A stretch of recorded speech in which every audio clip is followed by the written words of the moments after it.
이사야 62장 1절부터 5절까지의 말씀 제가 읽겠습니다.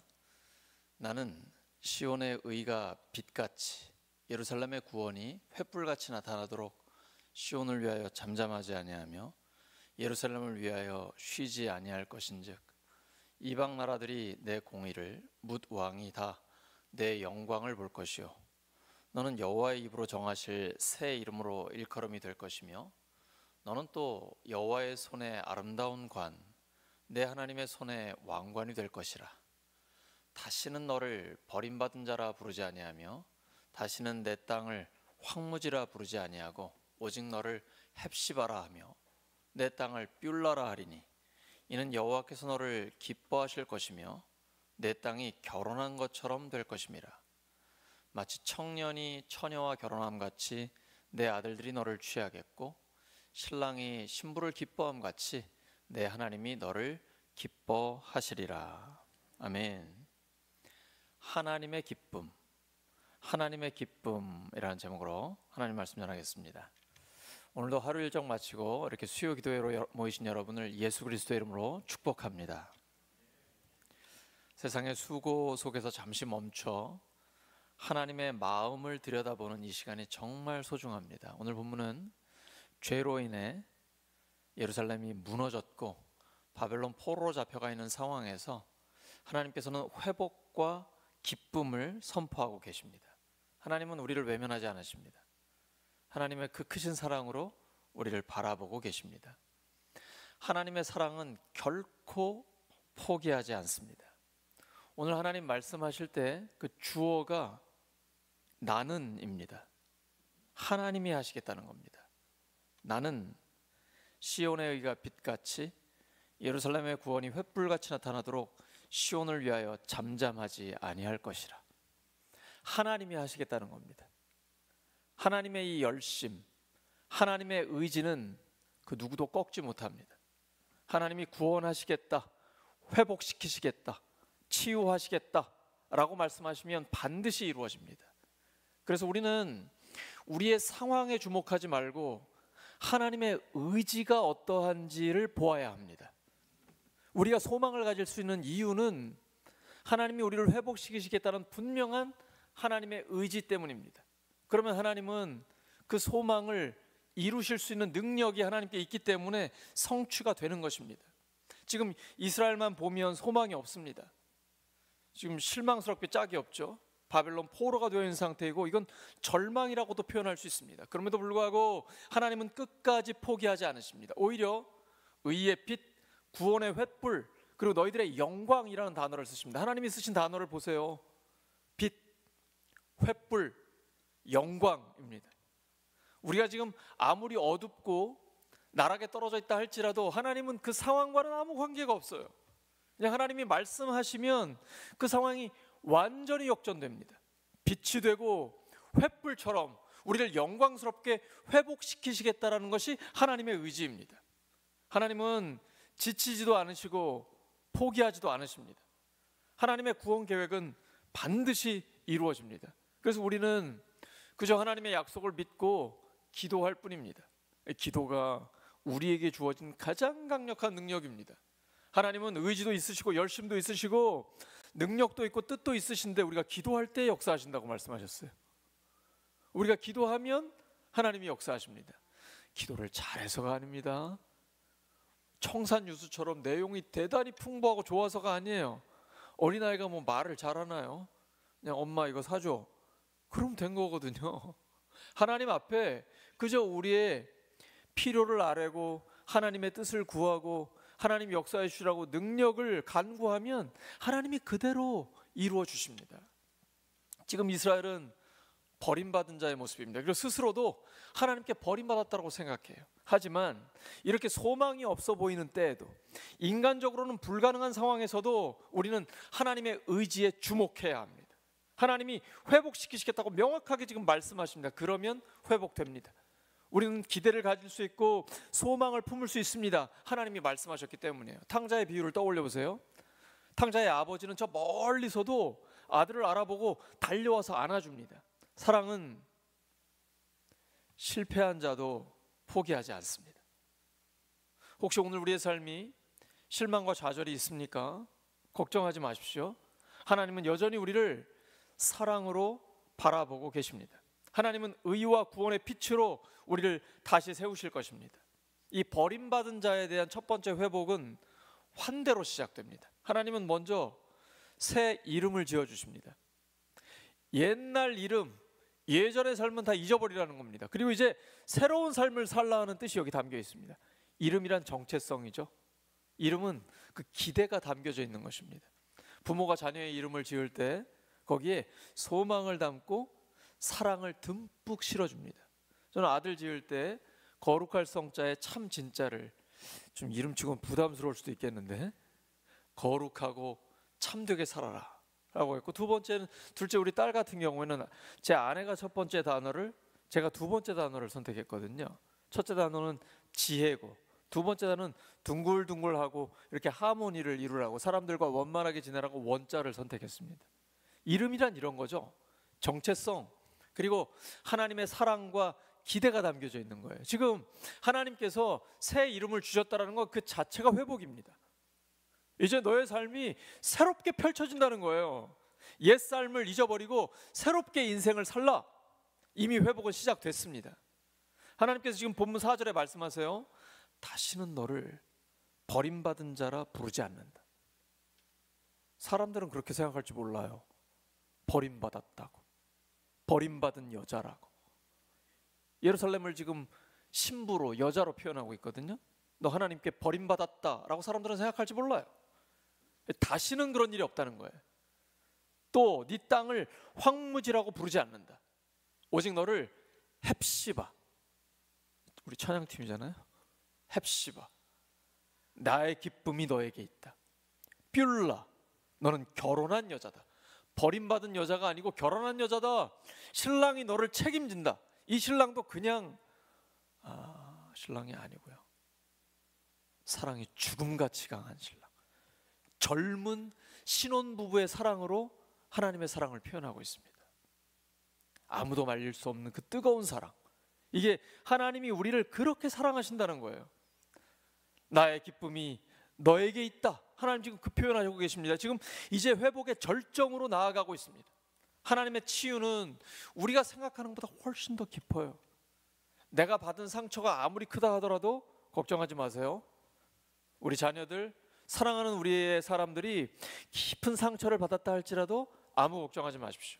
하나님의 사랑은 그 어떤 상처보다 훨씬 더 큽니다. 덮고도 남음이 있습니다. 하나님의 사랑을 진정 깊이 경험하게 되면 모든 상처와 응어리가 치유됩니다. 회복됩니다. 마음에 힘이 생깁니다.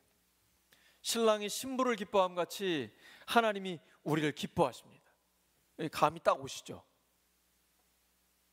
신랑이 신부를 기뻐함 같이. 이제 막 결혼한 새 신랑이 신부를 기뻐함 같이. 하루 종일 신부만 생각하거든요. 제가 대학교 3학년 때 결혼했습니다. 결혼을 하고 제주도에 신혼여행 갔다가 또 수업 들으러 갔습니다. 제 친구들이 야, 대주야 정신 차려, 정신 차려, 수업 들어야지. 왜냐면 온 관심이 신부에게 가 있거든요. 학생인데. 여러분 감이 딱 오시죠? 지금 하나님은 그 표현을 하고 계신 거예요. 아가서에서는 이걸 뭐라고 하냐면 사랑은 죽음같이 강하다고 그래요. 진짜 사랑을 해본 사람은 알아요. 사랑은 죽음같이 강해요. 내 아내를 건드리면 죽어요. 내 여자를 건드리면 죽어요. 지금 보세요. 아가서 8장 6절과 7절입니다. 사랑은 죽음같이 강하고 많은 물도 이 사랑을 끄지 못하겠고 홍수라도 삼키지 못하나니 사람이 그의 온 가산을 다 주고 사랑과 바꾸려 할지라도 말도 안 돼요. 돈 준다고 되는 게 아니에요. 사랑은 돈으로 살 수 없는 거예요. 오히려 멸시를 받으리라. 지금 하나님의 사랑을 젊은 남녀의 뜨거운 사랑으로 표현하고 계세요. 누가 우리를 그렇게 사랑하신다는 거예요? 하나님이 나를. 야곱이 사랑을 아는 남자죠. 라헬을 사랑하기 때문에 7년을 수일같이 여겼다고 그래요. 하나님은요 우리를 그렇게 사랑하십니다. 아무도 우리 못 건드려요. 이제 하나님께 버림받으면 어떻게 하지? 이런 걱정하실 필요 없어요. 하나님은 그런 분이 아니에요. 요즘은 깨진 가정도 많고 결혼하고 쉽게 이혼도 많이 해요. 하나님은 그런 분이 아니에요. 끝까지 책임지세요. 신실하세요. 100%요 영원히 우리를 사랑하고 책임지십니다. 그래서 하나님께 버림받을 염려는 하실 필요 없어요. 그리고 우리는 그리스도의 신부이기 때문에 그 누구도 우리를 건드리지 못해요. 우리에게 상처를 주지 못합니다. 사도 바울이 이러한 하나님의 사랑을 경험했기 때문에 그가 이렇게 고백하는 거예요. 이 경험을 해본 사람만 이걸 얘기할 수 있어요. 로마서 8장 35절이죠. 누가 우리를 그리스도의 사랑에서 끊으리요? 환난이나 곤고나. 이 곤고라는 게 정말 굉장히 가난하고 고통스러운 거거든요. 환난, 박해, 기근, 적신, 헐벗음, 먹을 게 당장 없는 거예요. 위험, 칼, 그 어느 것도 그리스도 안에 있는 하나님의 사랑, 그리스도의 사랑에서 우리를 끊을 수 없다. 사도 바울이 이걸 경험했기 때문에 이야기할 수 있죠. 그는 복음을 전하다가 파선을 당해서 죽을 고비 얼마나 많이 넘겨요? 돌에 맞아 죽을 뻔하게 사실상 죽기도 했었고요. 하나님 살려주시죠. 채찍에 맞죠. 구덩이에 던져지죠. 감옥에 들어가죠. 수없는 고통을 당했어요. 그리스도를 위해. 하지만 바로 그 자리에 그리스도의 사랑이 있기 때문에 그 어떤 것도 하나님의 사랑에서 나를 끊을 수 없다라는 확신을 가지고 이야기하고 있는 것입니다. 우리는 그리스도와 결혼한 신부들입니다. 하나님은 우리를 적극적으로 사랑하십니다. 이제 우리만 남았어요. 그 사랑에 우리가 어떻게 반응하느냐입니다. 예수님께 성경에서 가장 큰 계명이 뭡니까? 여쭤보죠. 예수님은 단호하게 핵심을 말씀하세요. 마음을 다하고 목숨을 다하고 뜻을 다하고 힘을 다해 주 너의 하나님을 사랑하라. 하나님은 이것만은 포기하지 않으십니다. 십계명의 첫 번째가 뭡니까? 나 외에 다른 신을 두지 말라. 하나님과 우리의 관계를 방해하는 것들, 돈, 물질, 명예, 쾌락, 사람, 자식이 될 수 있어요. 이 모든 것들은 우상이 될 수 있습니다. 그러므로 최우선순위를 하나님께 두셔야 돼요. 진짜 자녀를 사랑하십니까? 그럼 먼저 하나님을 사랑하셔야 돼요. 그게 진짜 자녀를 사랑하는 거예요. 하나님이 그 자녀를 책임지십니다. 나는 죽지만 하나님은 끝까지 내 자녀를 돌보세요. 자녀들 걱정하지 마세요. 하나님이 책임지십니다. 야곱이 죽을 때 유언을 남기죠. 나는 죽지만 하나님이 너희를 돌보시고 너희를 인도하실 것이다. 요셉도 똑같이 얘기합니다. 나는 죽지만 하나님이 여러분을 돌보신다고. 아무 걱정하지 마세요. 이제 우리가 그 사랑에 응답하면 되는 거예요. 하나님은 하나님이 먼저 모범을 보이십니다. 그리고 우리에게 따라오라고 하세요. 예수님의 십자가의 사랑은 그 사랑의 절정입니다. 우리를 위해 생명을 내어주셨어요. 하나님은 우리를 사랑하시되 마음을 다하고 목숨을 다하고 뜻을 다하고 힘을 다하여 우리를 사랑하십니다. 우리 보통 사람 아니에요. 그런 사랑을 받은 사람이에요. 그래서 우리한테 그렇게 사랑하라고 말씀하시는 거예요. 우리 남녀관계, 부부관계도 마찬가지입니다. 내가 그렇게 사랑하기 때문에 당연히 나만 보기를 원합니다. 여러분, 내 여자가, 내 남편이 한눈 파는 거 여러분 용납이 되십니까? 그건 만약에 용납을 한다면 그건 사랑이 아니에요. 자기도 지금 한눈 팔고 있을 가능성이 높아요. 하나님을 사랑한다라는 것은 오직 하나님만 사랑하는 거예요. 그 사랑에 깊이 들어가는 것이죠. 이사야 62장 3절입니다. 너는 또 여호와의 손에 아름다운 관, 네, 하나님의 손에 왕관이 될 것이라. 이게 무슨 뜻이에요? 우리가 하나님의 손에 아름다운 왕관이래요. 왕관. 우리가 그 정도로 하나님께 존귀한 존재라는 거예요. 너는 나에게 너무나 특별하다. 너는 정말 매력적인 존재다 라고 말씀하시는 거예요. 하나님이 우리에게 주시는 사랑의 고백입니다. 성경은 우리를 향한 하나님의 특별한 사랑 이야기입니다. 세상 어느 종교에 신이 사람이 되어 와서 사람 대신 죽어줍니까? 없어요.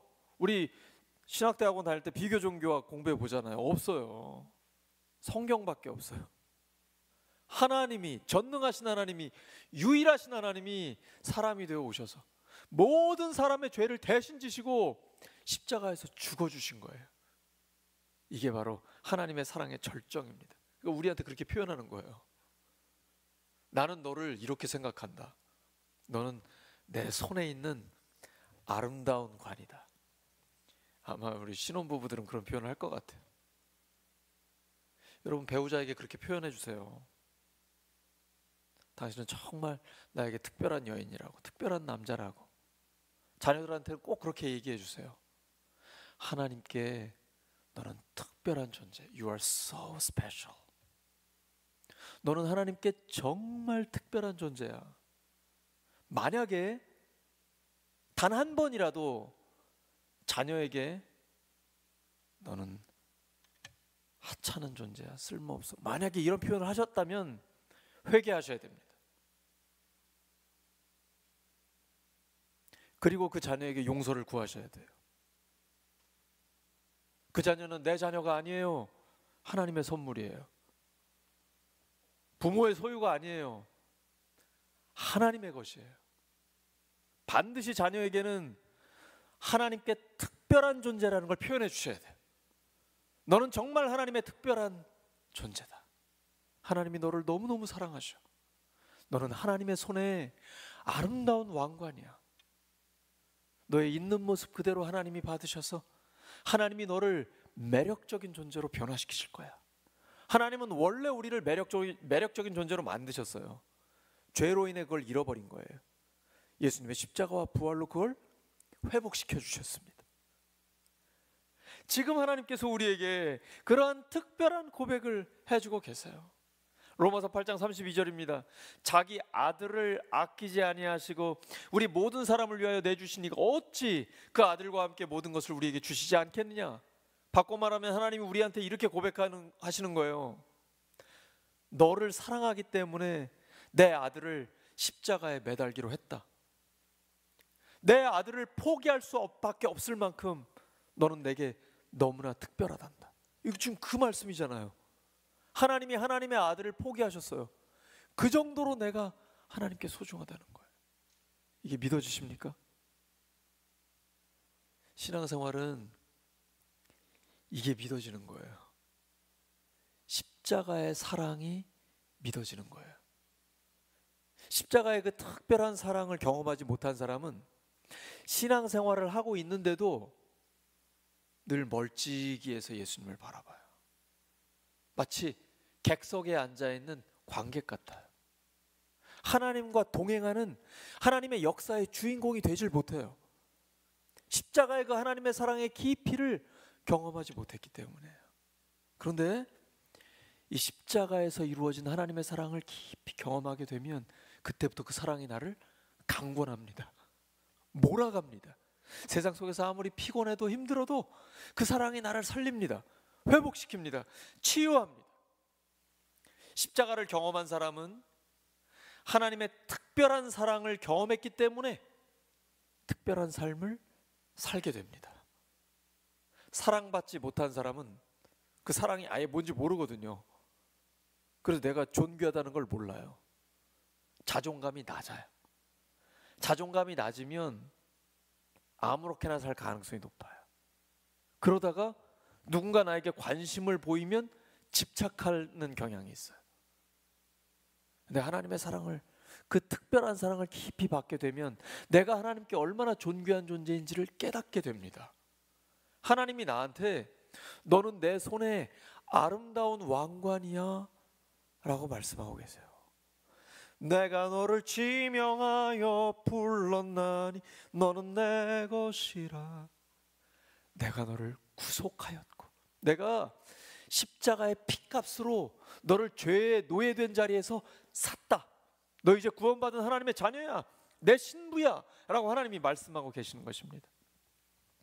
하나님께 내가 얼마나 존귀한 존재인지 경험했기 때문에 이제 내가 하나님 앞에 특별한 존재요, 그리고 너무 소중한 사람이라는 걸 알게 된 거예요. 그러면 내 안에 있던 모든 응어리와 열등감들이 사라집니다.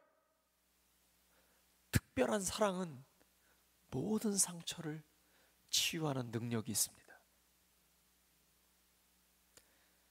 하지만 사람들은 이런 품격 있는 대우를 받지 못할 때 자아에 큰 상처를 입습니다. 사람들이 나를 무시할 때, 내 자존심이 상했을 때, 이럴 때 큰 상처를 입게 돼요. 내가 존귀하다는 것을 느끼지 못할 때 그런 거죠. 자존감이 떨어지고 자꾸 마음이 무너집니다. 자존감이 낮아지면 자기 삶의 가치를 모르기 때문에 시간을 허비해요. 반면에 특별한 사랑을 받은 사람들은 자신을 존귀하게 여깁니다. 나를 존귀하게 여기는 사람은 다른 사람도 존귀하게 여길 줄 압니다. 그래서 내가 존귀한 존재다 라는 이 인식은 굉장히 중요합니다. 이사야 43장 1절입니다. 야곱아, 너를 창조하신 여호와께서 지금 말씀하시느니라. 이스라엘아, 너를 지으신 이가 말씀하시느니라. 너는 두려워하지 말라. 내가 너를 구속하였고 내가 너를 지명하여 불렀나니 너는 내 것이라. 십자가를 통한 하나님의 사랑을 경험할 때 나의 그 자존감이 확 올라가게 됩니다. 이런 특별한 사랑을 경험하지 못한 사람은 고아와 같은 감정을 느낍니다. 버림받았다라는 느낌이 있어요. 수시로 비참한 감정에 빠집니다. 이게 심해지면 죽고 싶습니다. 누가 뭐라고 하지 않았는데도 스스로 소외감을 느낍니다. 버림받은 감정에 빠져요. 자존감이 낮을 수밖에 없습니다. 사람은 사랑을 받을 때 상대에게 특별한 사람이라는 그런 감정을 느끼게 됩니다. 이렇게 보면요, 사랑받는 사람은 얼굴 표정이 달라요. 눈빛이 달라요. 근데 하나님께서 지금 우리에게 너는 내 손에 아름다운 왕관이라고 말씀하세요. 너는 참 나한테 매력적인 존재라고 말씀하십니다. 부모는 자녀에게 이러한 가르침을 계속 주어야 하고, 당신이 하나님의 손의 왕관이다라는 것을 마음에 굳게 믿고 표현할 수 있어야 돼요. 공동체에서 교회와 목장과 가정과 사람과 관계를 할 때 늘 이런 마음을 가지고 대해야 합니다. 당신은 하나님의 손에 아름다운 왕관입니다. 우리 앞뒤 좌우에 계신 분들 이렇게 축복해 주시기 바랍니다. 당신은 참으로 하나님의 손의 왕관입니다.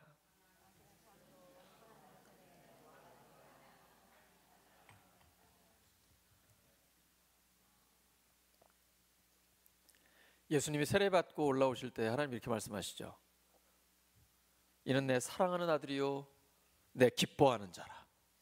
우리 또한 그리스도 안에서 하나님의 기쁨이 된 존재입니다. 세상이 우리를 어떻게 보든 관계없습니다. 하나님이 절대 기준입니다. 신앙생활은 절대 기준을 가진 삶입니다. 오늘날 모든 사람이 다 상대적인 기준으로 살아갑니다. 나도 옳고 당신도 옳다. 뭐 불교를 믿어도 괜찮고 이슬람교도 되고 힌두교도 되고 다른 뭐 무속 종교도 되고 하나님도 되고 다 된다. 어디든지 정상에 올라갈 때 그냥 이 길 저 길 아무 길이나 타기만 하면 된다. 거짓말입니다. 하나님이 유일하시기 때문에 길은 하나밖에 없습니다. 절대 진리예요. 성경은 유일하신 하나님을 처음부터 끝까지 일관되게 강조하고 말씀하고 계십니다. 하나님은 우리에게 너는 나의 기쁨이다 라고 말씀하세요. 신랑 되신 하나님과 함께 기뻐하는 것, 이것이 구원을 누리는 것입니다.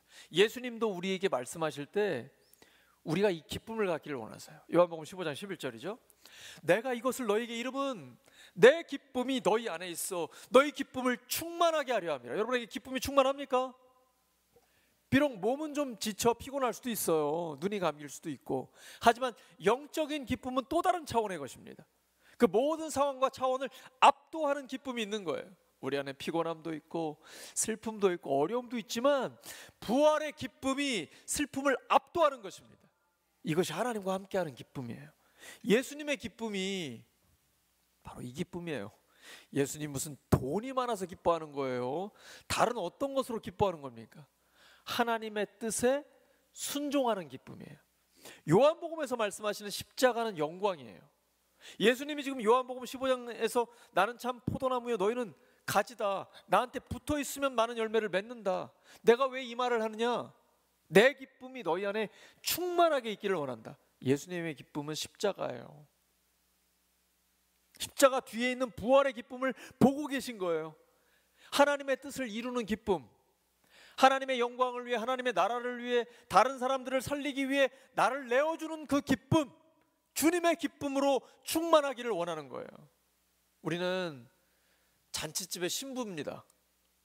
근데 그 신랑이요, 사람이 아니에요. 사람은 변하잖아요. 힘도 약해지고, 그리고 먼저 갈 수도 있어요. 근데 하나님은 아니에요. 하나님이 나의 영원한 신랑이에요. 제가 신부가 된 적이 없기 때문에 이게 감이 조금 덜 오기는 해요.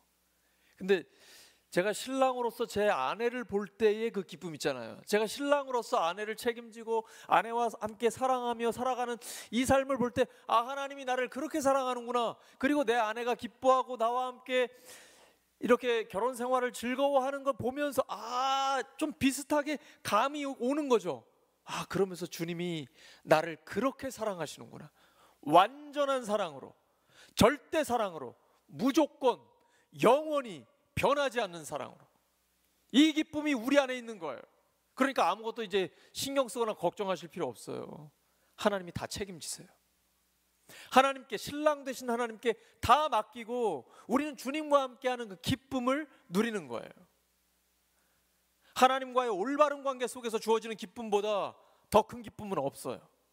혹시 다른 데서 더 큰 기쁨을 찾으시나요? 내가 지금 무엇으로 기뻐하느냐, 이게 굉장히 중요합니다. 그게 지금 내 영적인 상태예요. 솔직하게 돈 때문에 기뻐하나? 명예? 쾌락? 사람들의 인정? 물질? 뭘로 기뻐하세요? 정말 하나님으로 기뻐한다면 그 기쁨보다 더한 기쁨은 없어요. 우리는 온전하게, 온전하니라는 건 완벽하다는 거예요. 완전하다는 거예요. 100%라는 얘기입니다. 온전하게 하나님과 사랑에 빠지잖아요. 그러면 진짜 기쁨이 우리 안에 있어요. 왜냐하면 하나님이 우리를 그렇게 만드셨어요.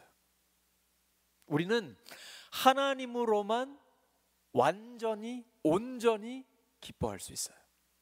하나님이 하나님의 형상대로 우리를 만드셨기 때문입니다. 그러니까 오직 하나님과의 속에서, 하나님과의 관계 속에서 기쁨을 찾으시기 바랍니다. 우리는 하나님을 온전히 사랑할 때 가장 큰 기쁨을 누릴 수 있어요. 하나님이 우리를 디자인 그렇게 하셨거든요. 하나님께서 우리를 만드신 대로 살아가야 참된 기쁨과 온전한 사랑이 있어요. 그러나 우리의 감정이 깨질 때가 있어요. 왜냐? 하나님의 사랑 안에 깊이 들어가지 않았기 때문이에요. 적당히 들어가려고 하기 때문에 그래요. 한 발은 세상에 놓고 한 발은 하나님께 놓으려고 하기 때문에 제대로 안 돼. 이것도 저것도 다 안 돼. 세상에서도 안 되고 하나님께도 안 돼요. 하려면 올인 하셔야 돼. 하나님께 완전히 다 빠져야 돼요. 하나님과 깊이 사랑하지 않으면 감정에 수많은 변수들이 생깁니다. 돈, 명예, 쾌락, 물질과 사람 등이 자꾸 끼어들어요. 인생이 불안해지고 불행해집니다. 반면에 우리가 하나님과 깊은 사랑의 관계를 맺잖아요. 우리의 감정은 가장 건강한 상태가 됩니다. 어떤 사람으로부터도 상처받지 않습니다. 솔직히 들을 때는 기분이 안 좋을 수 있어요. 근데 그게 내 마음에 상처로 남질 않아요. 놀라운 일이죠. 저도 제가 어렸을 때 가정 환경이 불행했기 때문에, 힘들었기 때문에 상처가 좀 많았었거든요. 그런데 십자가와 부활의 복음을 믿고 은혜 생활을 하다 보니까 속 사람이 굉장히 건강해졌어요. 웬만하면 상처를 받지 않고 혹시 상처가 될 것 같아도 금방 회복이 돼요. 왜냐하면 하나님이 나를 사랑하기 때문에 사람들이 몇 마디 하는 게 나한테 무슨 큰 의미가 없어요. 천만인이 나를 애워싼다 할지라도 그들이 나를 어떻게 할 거예요? 하나님이 나를 사랑하기 때문에. 하나님과 깊은 사랑의 관계를 맺고 있으면 우리의 감정은 점점 더 건강해집니다. 누가 무슨 소리를 하든지 마음에 서운함이 없어요. 하나님이 나를 사랑하시는데 누가 기분 나쁜 소리 한다고 그게 나랑 무슨 상관이 있어요? 시편 3편 6절이죠. 천만인이 나를 애워싸 진친다 하여도 나는 두려워하지 아니하리이다. 다윗이 자기 아들 압살롬에게 쫓겨갈 때 했던 얘기예요. 목숨이 경각에 달려있는 상태, 아들에게 쫓겨다니는 수치스러운 절망의 상황에서 천만인이 나를 애워싸 진친다 하여도 나는 두려워하지 아니하리이다. 오직 하나님으로만 기쁨을 구하시기 바랍니다. 한눈 팔지 마시기 바랍니다. 신앙생활은 하나님을 점점 더 깊이 알아가고 하나님의 기쁨이 점점 더 커져가는 거예요. 우리 삶의 모든 열매는 하나님과 나의 사랑의 관계에서 흘러나오는 기쁨의 열매입니다. 우리가 뭘 많이 하는 게 신앙생활이 아니에요. 여러분, 뭘 많이 하려고 하지 마세요. 신앙생활은 내가 뭘 하는 게 아니에요. 하나님과 동행하는 거예요.